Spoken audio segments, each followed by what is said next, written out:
Leur grande trouille, journal intime de mes pulsions protectionnistes, un livre signé François Ruffin, qui est notre invité. Bonjour. Bonjour.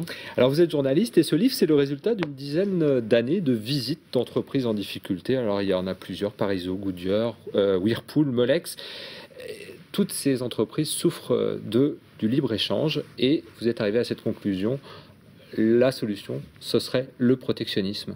C'est-à-dire que là, on voit bien ce qui se passe, par exemple, ici localement avec la Sobrena, où on cherche à préserver une niche de 237 emplois sur un marché qui n'est pas du tout un marché qui est en train de se réduire, par exemple, puisque le trafic des marchandises a été multiplié par 50 depuis les années 60. Donc c'est un marché qui est en expansion considérable. Simplement, c'est plus ici que ça se produit. Et c'est pas, si c'est plus ici que ça se produit, c'est pas parce que ça se produit ailleurs, et pas parce que les patrons sont des méchants, des salauds qui respectent rien du tout, parce que ils sortent leur calculette, et quand ils sortent leur calculette, ils voient que ça leur revient moins cher de produire ailleurs, pour des raisons sociales, mais aussi parce qu'il peut y avoir moins de normes environnementales ailleurs, moins de normes fiscales. Donc maintenant, si on veut renouer avec le progrès social, le progrès fiscal, le progrès environnemental, il y a la nécessité, alors pour toutes les boîtes que vous citiez, la Parizeau, Goodyear, Whirlpool, mais aussi pour plus de justice fiscale, pour l'environnement, pour rétablir des normes sur les produits phytosanitaires. Quand on va à un congrès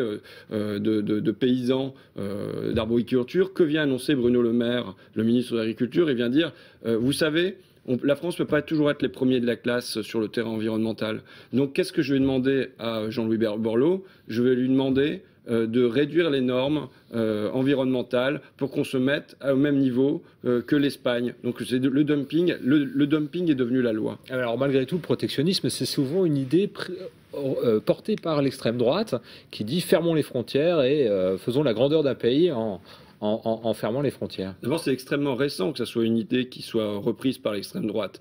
John Maynard Keynes, qui était partisan du protectionnisme, aurait été bien surpris qu'on lui dise qu'il était xénophobe, raciste, et pourtant, il prenait le protectionnisme. Il était favorable au protectionnisme. Bon, vous êtes pour le protectionnisme plutôt des échanges commerciaux, mais pas forcément des hommes et des idées de la culture. L'inverse. Justement, ce qui est mis en œuvre aujourd'hui, c'est qu'il y a un protectionnisme. Mais le protectionnisme, il n'est pas sur les marchandises. Aujourd'hui, vous avez 96,4% des containers qui arrivent sur le sol français qui ne sont pas scannés. Vous en avez 99,98% qui ne sont pas visités, des conteneurs de marchandises. En revanche, vous avez 100% des hommes qui sont à la fois scannés, dont on contrôle les papiers.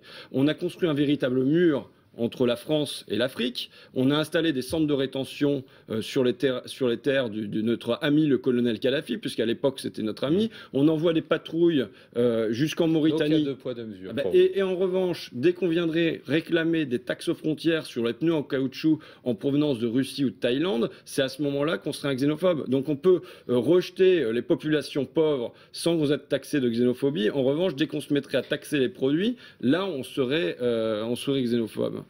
Donc là, il y a la transformation d'une option économique qui a été débattue au long des siècles en une valeur morale. Juste très rapidement, François Ruffin, aujourd'hui, vous vous rapprochez de la démondialisation d'Arnaud Montebourg, et malgré tout, Arnaud Montebourg ne sera pas candidat. Qui, selon vous, porte le mieux l'idée que vous soutenez, le protectionnisme D'abord, je ne crois pas que ces grandes options économiques vont malheureusement être au centre du débat l'année prochaine. Des présidentielles. Je souhaite qu'elles le soient. J'espère qu'un homme comme Jean-Luc Mélenchon, puisque je suis de gauche, et porte ce thème-là avec courage et vienne balayer toute la petite couche de libre-échangistes qui domine l'univers des médias, de la politique et de l'argent.